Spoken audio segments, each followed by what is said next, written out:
Hey guys, welcome to my channel. In today's video I want to talk about the difference between the Pi network and also Bitcoin. Please support by subscribing and liking. Now let's get to the main reason why you're watching this video. Bitcoin is pretty much the face of cryptocurrencies and I want to see how Pi coins compare to that. This video is basically going to compare the similarities and also differences and also answer the question of whether or not Pi coins could potentially be the next Bitcoin. Now I do think that this is a pretty big shoe to fit, but there are also some striking similarities between the two cryptocurrencies. One thing you have to know is that the idea of the Pi network really derived from Bitcoin. The original idea of Bitcoin was to create a decentralized currency that's used like cash, and the creator here wanted to see people use Bitcoin instead of cash for everyday transactions. One of the reasons that he or she did this is because they had a distrust of institutions, especially right after the 2008 financial crisis. During this time, banks and institutions failed to protect the average person. Instead, they were the reason for the collapse, and our money was used to bail them out. I think this movement really launched the start of blockchain and also cryptocurrencies in general. And from this, Bitcoin was introduced to the general public, and over the years I think the idea of cryptocurrency has really started to gain some traction, and I've no doubt that it's only going to get bigger and bigger from here. And although many people feel that cryptocurrencies in general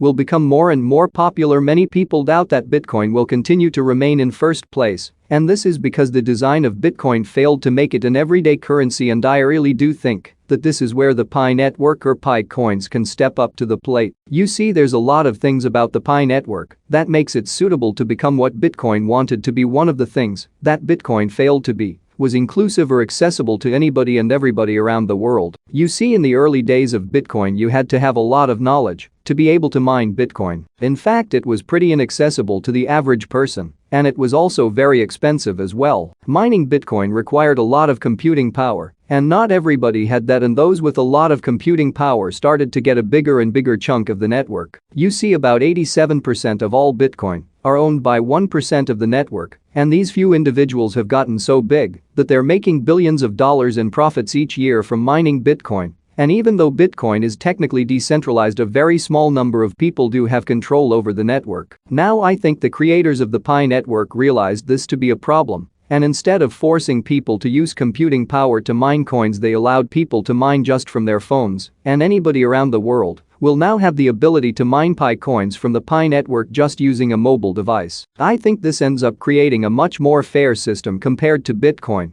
And the wealth here is going to be much more evenly distributed among miners, and one of the reasons that this is possible is the network uses the Stellar Consensus Protocol. The basic idea here is that we are not actually mining any Pi coins from our phone. Instead, what we have on our phone simply serves as a record for the developers here, and the developers here are going to distribute Pi coins based on these records when the time comes. I think this is a pretty elegant way to bypass the need for competing power to be able to mine any cryptocurrency, and it also helps anybody increase their stake on the network by simply promoting it, thus basically creating a much fairer system compared to Bitcoin. And apart from being much more fair than Bitcoin, the Pi network does a great job at having an adequate amount of scarcity. You see, one of the problems with Bitcoin is that it's too scarce to be considered a medium of exchange or cash. There's about 21 million Bitcoins, and this makes Bitcoin much too expensive to be used like cash. As I'm making this video right now, a single piece of Bitcoin is around 50,000. And because of this, I can't see individuals making purchases with full Bitcoins. Instead, I only see corporations maybe using Bitcoin to make large purchases. And one of the things that I really love about the Pi network is that it balances this element of scarcity. In my other video I was able to get a rough estimate of how many Pi coins there are out there, and I came up with about 83 billion coins. And after doing a bit of other calculations, I was able to figure out that the price of a Pi coin should be around $1.70. Now this price did align with some of the websites that do try to estimate the price of a Pi coin, but much of this is still based on a lot of speculation. What I can say for sure is that the price of a Pi coin would not be anywhere close to the price of a Bitcoin. Instead, I think the goal here is try to make the cryptocurrency usable in everyday transactions, and that might be anywhere from a couple dollars and beyond. Therefore, if you really think about it, the Pi network or Pi coins might actually be what Bitcoin wanted to be. Instead of being a medium of exchange, Bitcoin became a store of value. It became something that people collected, hoarded, and saved instead of spent, and that really defeated the original purpose of Bitcoin. Now I do want to say that the price of Pi coins might increase in the future, but it wouldn't increase it the same way that Bitcoin does. A piece of Bitcoin literally turned from a couple to $50,000 in a couple of years, and I doubt that we're going to see the same type of growth, simply because there's a lot more Pi coins in the world than Bitcoins. Now, this isn't impossible, but I doubt that this is an intended purpose of the creators here. An example of why a Pi coin can't increase a lot in value is because of Stellar. Stellar is a type of cryptocurrency that has a supply of 22 billion. It doesn't actually have the same supply as a Pi network, but it's pretty close compared to other cryptocurrencies, and it's been increasing in price similar to Bitcoin over the years. What this really says to me is that even with a large supply of Pi coins, the price is still very movable, and it's likely to follow the price of Bitcoin for a while, since Bitcoin is still number one. But I do think that over time, as Pi coins continue to be used, it will be able to establish its own price. Like I mentioned about a million times on this channel, price is determined by supply and demand, and as more and more people buy, use, or even read about the Pi network, the higher the price is going to be in the future. And this is because all these things create immediate demand or future demand for Pi coins, and unlike a lot of other cryptocurrencies who end up in the cryptocurrency graveyard, the Pi network here actually has a pretty strong network of supporters. This helps to make sure that the Pi coin doesn't die on release, and also helps to immediately protect and increase its price upon release. This basically makes sure that the Pi network doesn't suffer the same fate as Bitcoin during its early days. I think we've all heard stories of people throwing away hard drives full of Bitcoins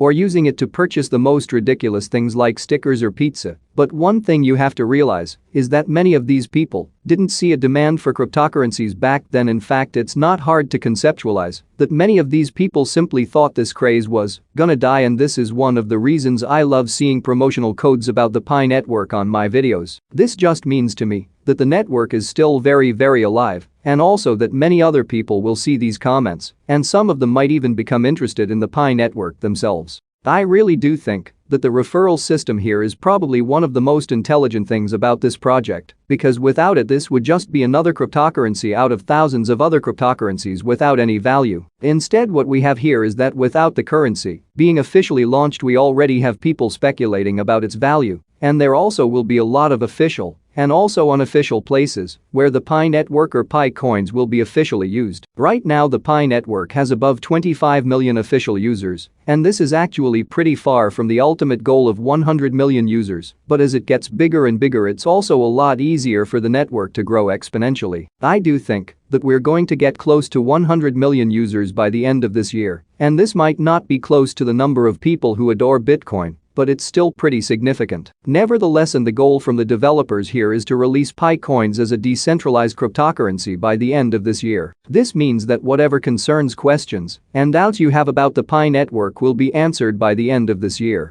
What we can see so far is that Pi coins really address a lot of the issues with Bitcoin. Like I said, Bitcoin was created to become a medium of exchange, but it ended up being a store of value. It was way too scarce and inaccessible for the average person, and because of that, few mining companies now own the majority of Bitcoin supply. This include companies in China, companies in Southeast Asia, and also companies in America, and they own so much Bitcoin that they pretty much have control over the network itself. I think many of these things prevent Bitcoin from becoming a decentralized cash. Therefore, a decentralized cash will have to come from somewhere else, and as of right now, the closest competitor that I can think of will be Pi coins. And this is because almost anyone around the world can have access to a cell phone which will allow them to mine Pi coins. Mining is actually not very difficult, and scarcity is also built onto the network since the supply is fixed and the reward gets less and less over time. And not to mention the popularity of Pi coins, which is increasing day by day. Basically, the takeaway here is that Pi coin might actually do what Bitcoin failed to do in the first place, and although it might not grow to the same price as Bitcoin simply because of the mechanics on the network, it will still offer a steady increase in price in an actual use case in the world. I hope you guys enjoyed this video. Make sure to support by liking and subscribing, and I hope you guys are having a great week, and like always, I'll see you guys again in our next videos.